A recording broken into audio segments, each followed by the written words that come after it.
back onto the stuff. So, connections with Freemasonry. As Freemasons, like the party line is like no, no, no, like no connection, no connection. It's BS. Like Freemasonry is always against it. And it's kind of the historical record shows that that's not really true. While there was a very, very short overlap, and it really only impacted continental Masonry, it was pretty real. We've talked about this a little bit, but Weishaupt, when he met with Knigge, like really tried to create a holistic system that included Masonry. They were consummating Masonic lodges. They were recruiting from Masonic lodges. A lot of people in and about Berlin and Frankfurt, were in the Illuminati. They were in the Masonic lodges. They didn't see any necessarily even a problem with co-membership or how these things worked. There were other systems working too. The way we have structure now, modern day, like a Grand Lodge has to, say that you can, we have sovereignty and territorial jurisdiction, all this like structure that we have, it didn't really exist then. Like we were still figuring this stuff out, so you could kind of just plant a flag and be like, hey, the Mason people still do that to this day. But he really did manage to get involved, and by 1778, the goal of the order was to get as many Illuminati members into the lodges so they can get as many members to come over to their system. Because ultimately, what they wanted to do was essentially replace the rite of strict observance with the Illuminati order as its own system. And when you look at the system, it's no more, it's not really that different than something like the Scottish Rite, which is just another variant. And there are other variants that are considered regular throughout the world that this would not have been that far off from. It wouldn't be weird today. You wouldn't think it was so counter to any of our ideals, other than there's so much lectures about opposing government and specifically about religion, sort of keeping man down. That would be the only conflict that we'd have in terms of regularity with them. As I mentioned, they managed to get a warrant to make Lodge Theodore. It's called Lodge Theodore of the Good Counsel. And they were actually trying to flatter Charles Theodore as the Elector of Bavaria. They were trying to say, okay, we're cool, man. We're going to name this lodge after you. They did it with a warrant from the Grand Lodge of Prussia, which they obtained easily, because there are so many members crossing through both systems that it wasn't challenging for them to found their own lodge. They set up more lodges, and through the Union Lodge of Frankfurt, which was a regular lodge, they basically vote and get them into the premier Grand Lodge of England, which they get recognition from. And as I mentioned, that basically allows Knigge and Weishaupt, whether factually conferring and consecrating lodges or not, they can now spawn lodges that are both lodges and mineral churches and that sort of thing. Knigge really wanted friendly relations with Masonry. He was really into it. Weishaupt's a little skeptical. This is in the beginning. Weishaupt kind of was like, I'm not going to be a Freemason. It's too expensive. It's an old boys club. They don't really have, any real stuff to offer. It's too egalitarian. But between the two of them, they really did cross over. And I think it would be a mistake to say, well, no, there are no real connections to Freemasonry. And say, in fact, there are. They were just short-lived. But I think that some of these ideals may have bled into some of our formalized degrees that were formalized in the 1780s, right? I find a lot of what is written in the translations to be pervasive enough and close enough to our modern-day Preston Webb American ritual. Very similar, very, very similar.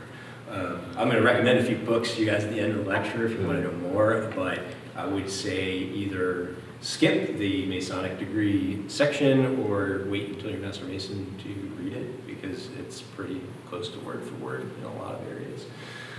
So that kind of brings us to the next thing on the timeline, and it's Convent of Villains. Villains was a spa town, a great place to hold basically a convention, right? And so they get 35 delegates from Germany to get together to discuss the future of the rite of strict observance. Again, that was sort of the most popular system being worked at the time. And there's a struggle between, groups that wanted the right to be more traditional and a little bit more grounded, and then some who wanted to be more mystical and include higher degrees in the system. Like, so they haven't really figured out how many degrees they're going to work, what degrees they're going to work. They're trying to sort it out. We've got like Villermoz is there, and we've got representatives from the Martinists that are there. They're all there kind of arguing about it. And then you've got Weishaupt and Kniege kind of strolling in, and they're like, well, we kind of cover it both ways. We've got a cohesive system that is firmly grounded in morals and ethics, and being a good person, being the best man you can be, influencing the outer world through, these humanist ideals. And then, of course, we have these higher mystery grades that are also pretty cool when we get into some funky stuff. And again, this is where they, so we talked a little bit about unknown superiors. They tried to actually give a little bit more credibility to the Illuminati system at this point. Kniege starts writing in more sort of mystical stuff into the degrees by now. And it was kind of to be able to present it at Wilhelmsbad as a way to appease both, to appease everybody. He adds in the idea of the unknown superiors. We start seeing degrees of the Scots Mason degrees being worked in the Masonic class. And they're just trying to get everybody together to get on their team. It absolutely and totally, completely fails. So much so that essentially no one can agree on anything. No one wants to water down anything. Everybody kind of breaks off to go start their own system, and the right of strict observance falls apart. But I think that's really important because that right could have gone on to, and it kind of did, it sort of transmutes into Scottish Rite Masonry later in a weird way. But this says that the Illuminati had a direct influence on the history of Freemasonry. Like, that definitely happened, and they had a big influence in this event that made it happen. It sounds like this convention, though, they're fighting over which one should persist, and neither of them persists. It was even worse than that. Everybody, it's funny because even today, like we have this in modern Freemasonry, we have, groups that are profoundly and deeply dedicated to the fact that, Freemasonry is a gateway to the Western esoteric systems and schools, and it's esoteric by nature. And then there are people who are not, that it's not a service club because it is a fraternity and we help each other and do all these other things, and but they feel that the mystery part is really just a bunch of handshakes and words. Similar stuff going on, like almost 300 years ago, like really similar stuff. The more it changes, the more it stays the same. Yes, that's not that different from a lot of churches. Well, that's a good point. Or any group. Yeah, anyone, right? There are a lot of people that are there to meet and make friends, find future partners, and things like this, which is a laudable thing for any kind of a group to do. I don't see that those two sides of, I see them as two sides of a coin, and it would seem to me that they could both prosper. Certainly one does not need to be at odds with the other. Conflicts with the Rosicrucians. So Weishaupt was very wary of the particular threads of Rosicrucianism that were happening in Germany at the time. He was nervous about his order being revealed to them and being seen as a counter system that was more morality-based, ethics-based, less mystical. The Rosicrucians already had a really strong foothold in Germany, and particularly in German Masonry. Themes were already being woven into the degrees of Masonry at the time. I'll get you in 1 second to get through this thought. And there is some evidence that some prominent Rosicrucians at the time actually kind of started a smear campaign of sorts, and a lot of the ideas that Weishaupt might have been an atheist or a revolutionary or looking to destabilize society. Sort of happened in and around this time as there was a struggle between the Prussian Rosicrucians and the Illuminati, and it's very possible that some of this that happened all around this Convent of Villains, where everybody's kind of getting their piece of their pie going, put these very persistent ideals that led to a lot of misunderstanding of what Weishaupt was really trying to accomplish. And you know, from the research I've done, the rumors of atheists being allowed in, women being allowed in, might have just been rumors that were spread by a variety of groups at the time. But the Rosicrucians had a lot of control and made him very, very, very nervous. That might also have been a product of the fact that that's almost universal as an accusation among religious Heresy groups. is